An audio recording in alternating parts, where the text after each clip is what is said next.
right. Hello. Good morning. We're in Escalante, Utah. We have visited Zion and Bryce. Zion 2 days ago, Bryce yesterday, and so we are on our way to Moab and Arches. So we thought we'd stop and do a video real quick. Now, you may notice that this does not look like our tent. Our tent is right over there. We actually had found a place here in Escalante. We're going to stop. We wanted to find a place with a laundromat and some showers that we didn't have to fill up a bucket and run out of our little hot water heater. And so she found us a little RV camp. And when we got here, it didn't really have a place for our trailer and rooftop tent to fold out. It was just little tent places, and so we didn't stay there, and we came to another one, and she found another campsite that has some internet access, has a laundromat. We did 2 loads of laundry, which is gonna be great.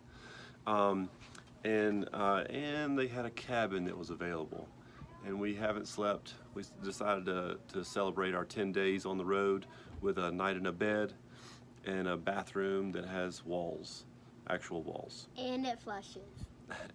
And nobody has to bury it back. But that being said, we enjoyed our night in our cabin, but now we're going to go back to staying on the road in our trailer, and the kids are super excited. Okay, so Cece's is here with me, and she's gonna talk about some of the things that we saw on our last 3 stops. That's Grand Canyon, Zion, and then Bryce. All right, so let's start with Grand Canyon. First, we used the trailer, and we found a trail in Kaibab National Forest. So we were in between the park entrance and Tusayan, I think that's how you say it. There's a little city right outside of the south entrance, and so we were really close to the entrance, and it was fantastic. We used the trailer. We found a little trail that went up some rocks to a little plateau above everything. We were away. There were a bunch of little campsites that filled up pretty quick in the evenings, and so we found a place that was by ourselves, and it was fantastic until the wind was blowing. So one of the things to think about when you're doing a trip out here is the wind is pretty constant, and so we ended up actually moving down lower the next night. We stayed over there 2 nights. We moved down the next night because the wind was just, I mean, it was blowing 20 miles an hour and then gusting up to 30. And so it was not conducive to a good night of sleep or the tent being quiet or anything else sitting still. I mean, you even had difficulty with cooking and things like that. But we had a good time. What did we see in our campsite? We saw a coyote. A coyote came right through the campsite. We had a good time there. Cece and I went and found what? We took pictures of what? Flowers in the desert. Yeah, Really cool. We took a bunch of pictures of new flowers that we haven't seen before, and so that was really fun. David used all of my extra straps to try to catch a rabbit that we saw. All of my bungee cords were strewn out across the place to try to catch a rabbit. We were unsuccessful. And Charlie and I tried to find all the cactus we could find, and she actually got some stuck in her leg, but that was fun, but memorable. The campground there was great. The other thing about out here is extremely dusty. Everything gets dust on it. Okay, so our trip into the Grand Canyon, we decided to do a hike. What did we do? We went down the Bright Angel Trail, down 1,140 feet and back up. It was Right. 3 miles, and it was very Right, we went to the first rest stop, which has a little restroom. It has a water spigot, and it has a little rest house. And then you turn around and come back uphill. The part going down, you go to start going down the trail, and you see all these people walking up, and you're like, man, they must be out of shape. But that's not the case. because you walk down and then you have to walk back up. And like she said, it's over 1,000 feet of elevation change in a mile and a half. So it's tough. And Cece powered through it. I had to ask Cece to slow down so that me and her could step off the trail together. She did a great job. All right, so moving right along, Zion. We went to Zion next. Zion is fantastic. It is amazing. You come out of there's this famous tunnel that you go through. There's actually two tunnels. There's one little bitty one that you go through, and it's just kind of a little short one. And then you get to the long one. It's like a mile long, maybe a little over a mile. And when you come out of the tunnel, you come out of the tunnel into the canyon of, and it is really truly amazing, isn't it? Mm-hmm. It's amazing. Okay, so you ride along. Zion is a ride in, and then you ride out basically, or I guess you can go out the other side, but there's nowhere to get to from the other side. And we rode through it. We saw the sights. You can see all the different colors and the rock layers. It's amazing. But we got down to the bottom, and we went out the other side, and we found this place called Zion Adventures. It's an adventure outfitter. They do what all they do? They did hiking, tubing. They'll we didn't get to do it, but there's a Narrows excursion where you walk through the river basically, and they'll rent you like shoes to walk in the river. They're like big boot-looking shoes. We didn't get to do that.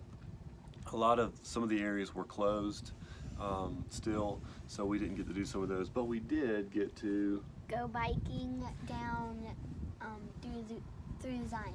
It was really cool. Yeah, we did. We biked through Zion. There's a bike trail. You have to watch out. David only had one accident. Everybody else was pretty good. We stopped along the way back. It's a little over a mile. It's 1.7 miles, I believe it is, the bottom of the canyon. You could go further, but we did not. Because you go down the road and it's uphill all the way. Yeah, well, yeah. We stopped at where the road turns, and you can continue going up to where the Narrows and all those other things are. But we just turned around and came back because 3.4 miles is a pretty good little bike ride. And on the way back, what did we do? We got in the river. It was freezing cold, and Dad tried to throw my shoe across the river and lost my sock. One of her owl socks. I felt terrible. I tried to catch it. I couldn't move fast enough. I went down the river to a big pool where I thought it may be collecting, but I didn't find it. It was unfortunate. I'm gonna buy her a new pair when we get home. But it was fun. We did get in the river. We were crossing the river. That's why I was trying to throw the shoes across the river. I didn't throw the rest of them. I just threw CC's. Anyways, we had fun. Okay, so next, Bryce. When we went to Bryce, we drove through, and it was just like these big stacks. Big stacks. What do we call those big stacks? Hoodoos. Hoodoos. It's a fun word to say.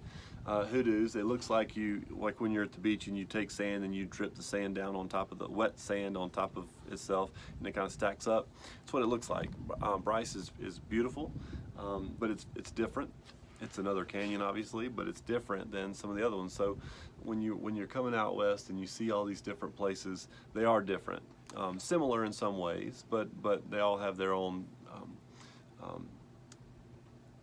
uniqueness to them, and they're all fun. Now, about the places to stay, out here we stayed in Dixie National Forest, which is massive and has lots of campsites. There's lots of roads off of the main roads that you can go on. When we left ours, we dropped a pin. We stayed in the middle, in between Zion and Bryce.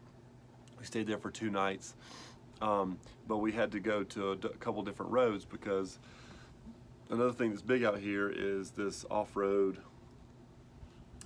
vehicle, whatever, 4-wheelers and those razor things, and they go all over the place, and they'll come here, and there's trails all over in this area, and it looks very cool, but there's a bunch of people that do it. So